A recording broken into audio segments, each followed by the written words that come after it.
Galatoomaa. Asham alaamanni isaanii xinnaa guddaa jaarsaaf jaarti. Kabajamtoota daawwattoota televezyiina faana kun Riittaa Shoodha. Har'a dargaggoo hojii kalaqaatiin milkaa'ee fi biyya keenyaaf abdii guddaa ta'e tokko isiniif affeeree jira. Dargaggoon Naafiyaad Mokonnin mata haraatirraa kallattiidhaan Riittaa Shoo waamee affeeree jira. Tibba kana sooshaal miidiyaa akkasumas miidiyaalee biyya keenyaa hedduu keessatti waa'ee isaa haasa'amaa jira. Konkolaataa waan ofii lakkoofsa 2 ifoomsee jira. Gara fuulduraatti warshaan guddaa konkolaataa mataa keenyaa itti arginu uumamuu danda'a. Akka dargaggoon Naafiyaad Mokonnin ibsetti. Mee Naafiyaad gara fuulduraatti hoo maal yaade kan jedhu Riittaa Shoo keessatti isin taphachiisa. Isin hanga xumura sagantaa keenyaa nu faana tura.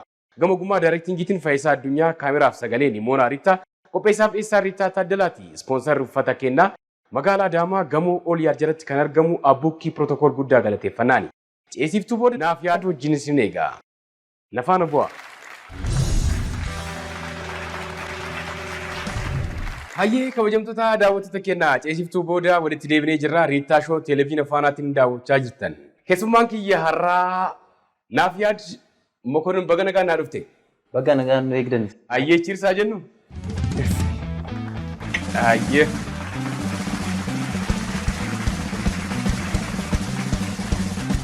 Naafiyaad akka ati keessummaa taate piroodisara kiyyaaf himee gaaffilee muraasa asirratti naa kaa'ee jira. Isaan bu'uura godhachuudhaan turtii bareedaa waliin ni taasifna jedhee yaada. Gaaffiiwwan akka galumsaatitti nu ta'an bifa gaaffii fi deebiitiin gaaffilee hin jiru. Isarratti deebii naa kennaa bakka ibsa barbaachisu immoo ibsa naa kennite jechuudha. Gaaffiin inni jalqabarra jiru hojiiwwan kalaqaa ati itti milkoofte tokko, ba 2, ca 3, da 3 fi isaa ol. Da 3 fi isaa ol. Da 3 fi isaa ol. Ani konkolaataa irratti qofa akka milkoofteen beeka. Hojiiwwan kalaqaatti milkooftee irratti illee akkamitti akka jalqabde kanuma hojii wal qabsiiftee onaa kaafte bareeda. Hojiiwwan kalaqaa kan itti milkaa'e keessaa kan yeroo duraatti gara konkolaataa kalaquu kanatti akka dhufu na godhe keessaa tokkoffaa maashina hattuu qabuuf gargaaru kan kalaqee yeroo sanatti kan akka magaalaa keenyattis yeroo kana kalaqe sanatti beekamtii bulchiinsa magaalaa keenyaa naa kenne. Sanitti aansuudhaanis saayikila miila 3 kan nama 2 baattee deemuu kan dandeessu hojjedhe san boodan gara konkolaataa waan ofii lakkoofsa 1 fi lakkoofsa 2tti dhufee jechuudha. Waaw! Konkolaataa waan ofii lakkoofsa 1 fi lakkoofsa 2. Bareeda gara boodaarratti waa'ee keessumattuu waa'ee konkolaataawwan waan ofii lakkoofsa 1 fi 2 sirriitti uummata keenyaaf hin beeksifne jedhee yaada.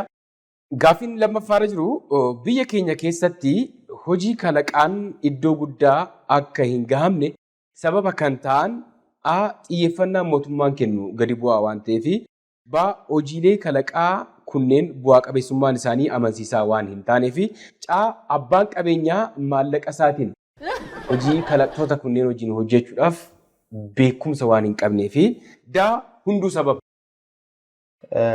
Hunduu sababa hin jedhaani.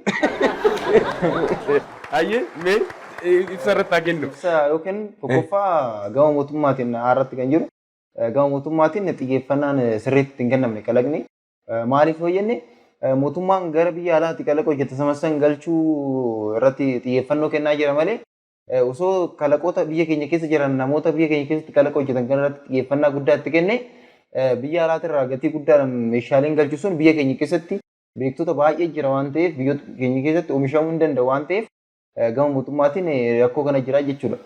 Gama abbaa qabeenyaatiin kan jennu immoo abbaan qabeenyaatis hojii dhuunfaa isaatti socho'uu malee biyyan fayyada jedhee baay'inaan abbootiin qabeenyaa biyya fayyaduu isaaniitti irratti xiyyeeffannaa hin kennan jechuun osoo amma kalaqawwan hojjetaman kanarratti ispoonsara ta'anii wantoota deeggarsa barbaachisan sappoorti godhanii waliin hojjetanii iddoo guddaa gahamuu danda'a. Iddoo guddaa Ani Naafiyaad maalan taajjabasiita abbootii qabeenyaa biyya kana keessa jiran warshaadhuma paastaaf mokoroonii kana dhaabuu malee abbaan qabeenyaa teekinooloojii irratti maallaqa isaa invest godhee ofiis dargaggootas biyyas jijjiiruudhaaf deemu badaa hin jiru jechuun danda'ama. Tokko jee lammaffaa maalan argisiiti. Amma fakkeenyaaf gara biyya Hindii yookaan Indiyaa gaafa deemnu baajaajii dhumti ishiin mataan ishii ka'umsi jalqabbii baajaajii kanaa hayyoonni yuunivarsiitii barsiistonni leekcharoonni fi barattoonni yaada kana qabanii abbootii qabeenyaa bira deeman.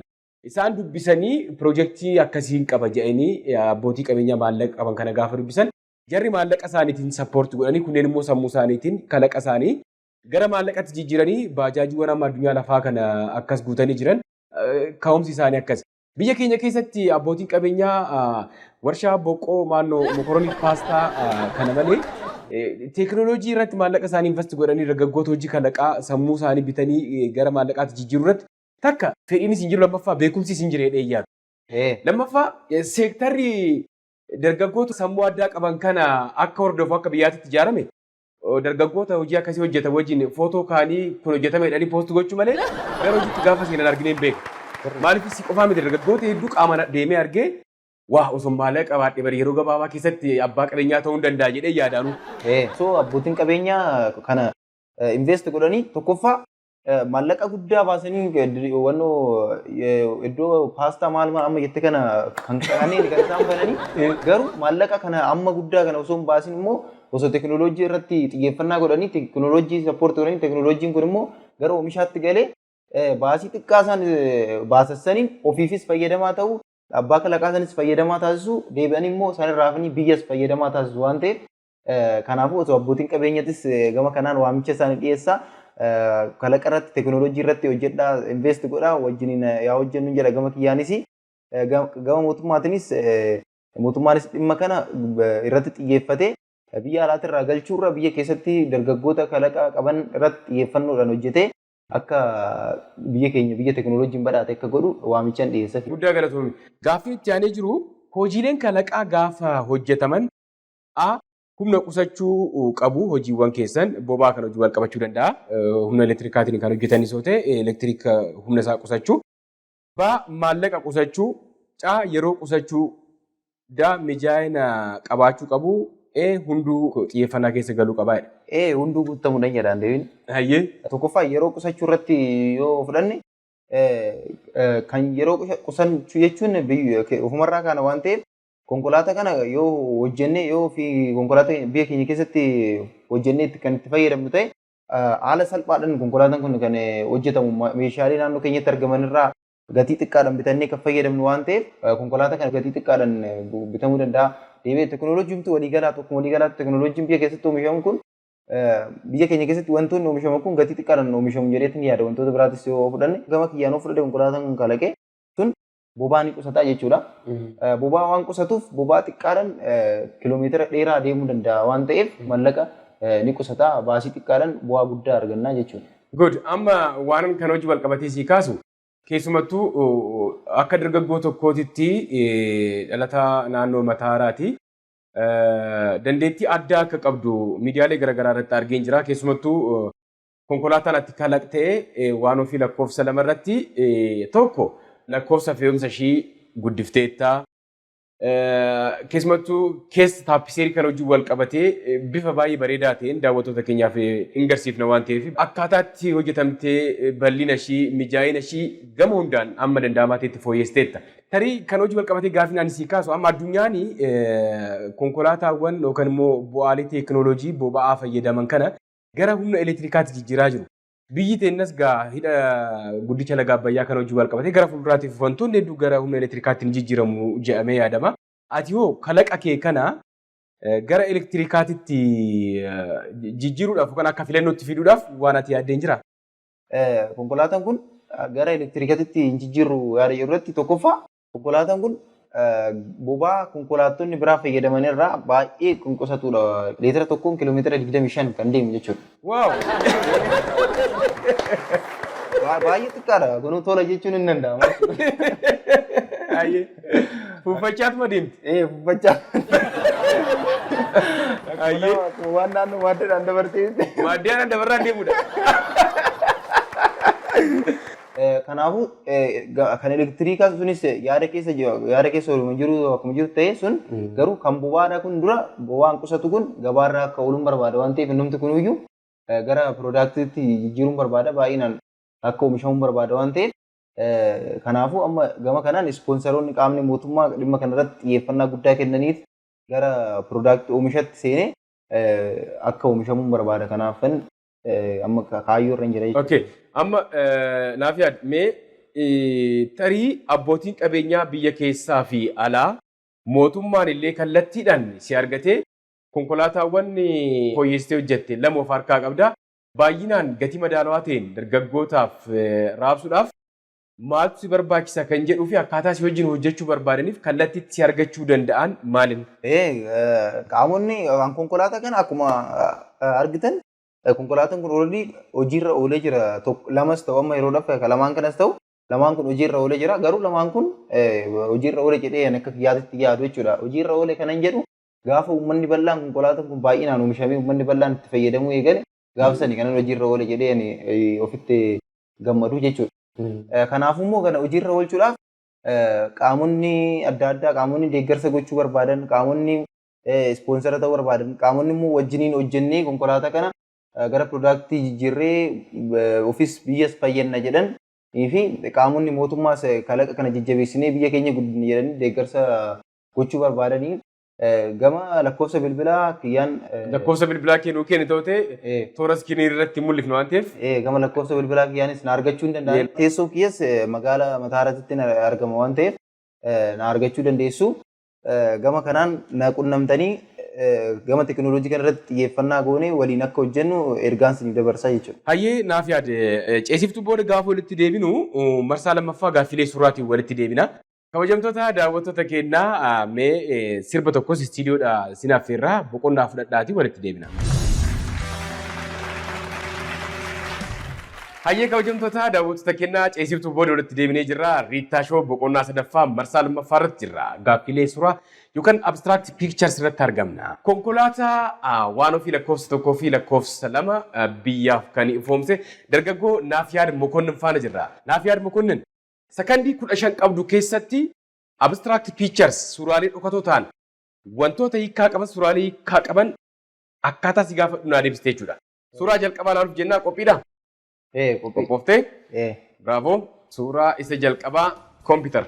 Yoo xiqqaate suuraa sadii gaafatamte kanarratti jaarsa as garagaree ilaalu tokko nama harree dhaabbatee jiru lama nama harree maddii dhaabbatee jiru sadii nama dabsa kan inni jiru sadii ayyee qabxii guutuu bravo nama harree silliksee gadi qabe fardi cinaa dhaabbatu gurra mirga namicha kanarratti kan ibsamee jira. Funyaanii fi afaan namichaa nama jilbeeffatee dubartoota lama naannoo ijaatitti ibsaman kana akka nama kadhatu ka godhu hin jira. Mormi bitaa fi mirga isaa namichaa jechuudha. Saroonni lama adii ni jiranii. Gurra bitaa namichaa irratti dubartii dhaabbatte takkaa fi fuuldura ishee fardeen lama jiran ni mul'ata jechuudha. Gara suuraa lammaffaatti ceenaa kompiitara. Yoo xiqqaate suuraa sadi. Nama lama walitti garagaree kan ta'u. Tokko. Namichi tokkicha achas garagaree jiru. Lama. Takka dabale. Dubartii harka marattee teessu. Ishii sadii. Ofirra teechee jirtu. Ammas qabxii guutuu namichi mormaa oli bidiruu keessa jira. Gurri isaa lamaan illee bidiruudhaan fakkeeffamee jira. Dubartoonni jilba isaanii qabatanii ta'an lama ni jiru. Duuba namichaa riisaan ni jira. Dabalatees nama jilbeeffatee duuba namni dhaabbatee illee ni jira jechuudha akka waliigalaatti. Suuraa itti aanee jiru kompiitara yoo xiqqaate suuraa sadii gaafatamte kanarratti. Nama achas garagaree taa'u. Okay. Dubartii ciiste wayii hin jiru. Lama. Namni ofirra taa'ee wayii illee hin jira. Suuraan bu'uuraa namicha guddaa umriin isaa deeme tokko ni mul'ata. Naannoo mataa isaa dubartiin dugda ofirratti akkas ciiftee jirti. Akka waliigalaatti dubartoota wal keessa yookaan walirra ciisan sadiitu mul'ata jechuudha. Suuraa isa xumuraa abstract picture isa xumuraa ilaaluuf jenna. Yoo xiqqaate suuraa sadii gaafatamte kanarratti sakandii 10 qabda. Kompiitara. Dubartii ofirra garagartee teechee jiru. Tokko. Nama ciisee jiru lafa. Lama. Mukkeen dhaabbatanii jiran. Mukkeen keessa maal jira? Namootni maanguddoonni lama hin jiran. Bitaa fi mirga. Gaaffii suuraa marsaa lammaffaa 100 keessaa 100 argatteetta. Bravo, bravo. Dandeettii waa ilaaltee hubachuu keetii baay'ee bareeda. Kabajamtoota daawwattoota keenya ammas ceesiftuu booda gaafa walitti deebinu marsaa isa xumuraa gaaffilee xiinsammuudhaan isin eegna. Riittaa Shoo Televiziyoona Afaanaatiin. Ayyee kabajamtoota daawwattoota keenyaa Riittaashoo Televezyiina Faanaatiin daawwachaa jirtan marsaa isa xumuraa gaaffilee xiinsammuu irratti argamna. Gaaffii xiinsammuu hiriyoonni kee fi addunyaa irratti waa'ee keetii namoota maqaan isaanii qubee naadhaan jalqabu amala akka kamii qabu kan jedhu asirratti tarreessinee jira nuti. Deebii kee immoo achirratti erga nu guutte booda wal madaalchifnee amalli kee maal fakkaata kan jedhu ni ilaalla jechuudha. Mee gara iddoo gaaffii keetitti deemi. Eewwa. Gaaffiin inni jalqabaa namootarraa amala akka kamii jibbita? Amaloota namarraa jibbitu sadi naa barreessite gaggabaabsite. Kan barreessu.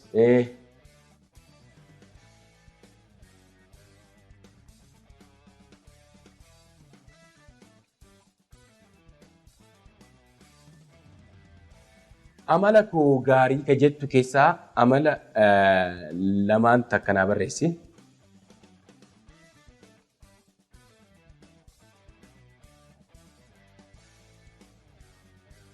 Mee qabxiin kee maal fakkaata ka jedhu deebii keessiif laala.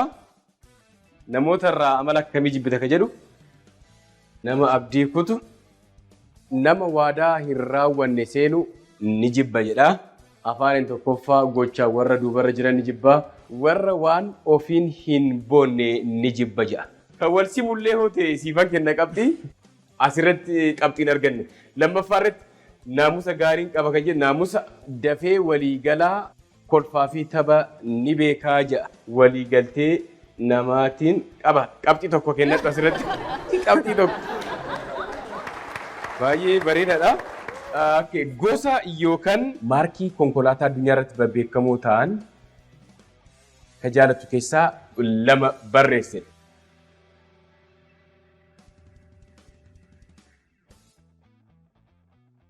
Inni xumuraa meeshaalee yeroo baay'ee harka keetirraa hin dhabamne sadi naa barreesse.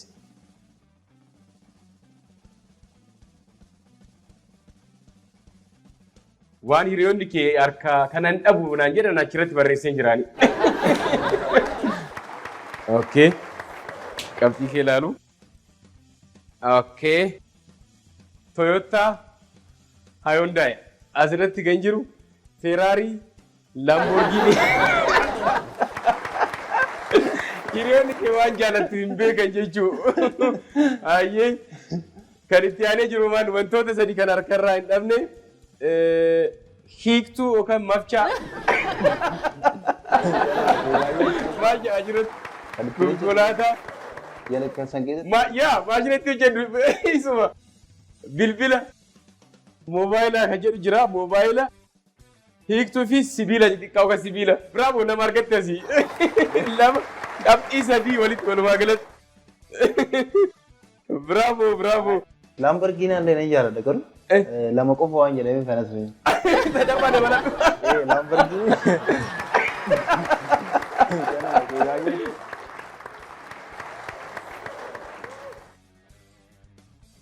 Lamborghini baay'ee jaalladha. Si yaada balatu.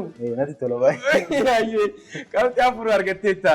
Yeroo baay'ee hiriyoonni fi maatiin keenya waa'ee keenya hin beeku jennee gaafa yaadnu malli itti qorru kana jechuudha argite. Meegaa gama kiyyaan turtii bareedaa taasifnee jirra. Gara fuulduraatti maal yaaduu irratti jirta? Nama galateeffattuu jiraate illee carraan sii kenna. Gama kiyyaan turtii taasifnee guddaa galatoomni siin jira. Dargaggoota fi ergaan dabarsuun qaba. Innis dargaggoonni biyya keenya keessatti baay'inaan kalaqa adda addaa irratti hirmaatanii abdii kutanii sababa adda addaatiin duubatti hafanii kalaqa isaanii dhiisan kanarraa barnoota fudhachuu hin danda'ama. Abdii osoo hin kutin hanga dandeenyuun sochoonee of jijjiiruudhaaf akka yaadan ergaan dabarsaaf jechuudha. Abdii kutuu akka hin qabne jechuudha gamanuma. Konkolaataa waan nuti kana akka oomishni keenya kun babal'atu oomishni keenya kun addunyaadhaaf ga'u oomishni keenya kun biyya keenya waliin ga'u deeggarsa barbaachisu hunda qaamonni dhimmi kun ilaallatu hunda akka gootanii banamisa kaampaanii kanaatiif akka hirmaattanii jedha. Kanumatti aansina qaamonni deeggarsaaf socho'aa jiranis ni jiru qaamonni tokko tokko. Sunis akka deeggarsa naaf godhan abdiin qaba. Isaanis gamanuma galatoomaan jedhanii jechuudha. Guddaa galatoomne. Mee dhaabbileen biyya keessaaf alaa jaalattoonni dargaggoota Oromoo biyya kanaa biyya alaas keessa jirtan takka waliin hojjechuu warreen barbaadan bilbila kanaan warreen mucaa kana dhaabbilee biyya alaas ta'e biyya keessaa wal quunnamsiisna jettan bilbila kanaan deeggarsa tokko tokkos immoo maallaqaan biyya keessaas ta'e biyya alaatti deeggarree mucaa kana konkolaataa Oromoo waan ofii jedhamtu kun baay'inaan akka oomishamtu waan dandeenyu hin goonettan akkaawuntii as jala isinii kennuun mucaa kana deeggara. Anis akka namoota dhokatan miidiyaa kanatti fidee isin wajjin wal quunnamsiisuudhaan gochuu danda'u keessaa tokko kana jechuudha.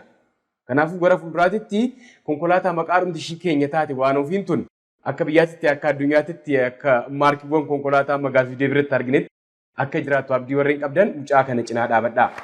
Kabajamtoota daawwattoota televezyiina Faanaa Riittaa Shoo turtii hanga ammaatti na faana taasiftaniif guddaa galatoomaa isin jaa. Torban keessummaa kabiraa taphoota babbareedoo kanneen birootiin walitti deebina. Gama ogummaa daayirektingiitiin istiidiyoo maratochuudhaan Faayisaa Addunyaa kaameraaf sagalee Limoonaa Riittaa qopheessaaf dhiyeessaa Riittaa Taaddalaa ispoonsarri uffata kennaa Abbukkii Pirootokool guddaa galateeffanna. Haga torbanii horaanaa bulaa.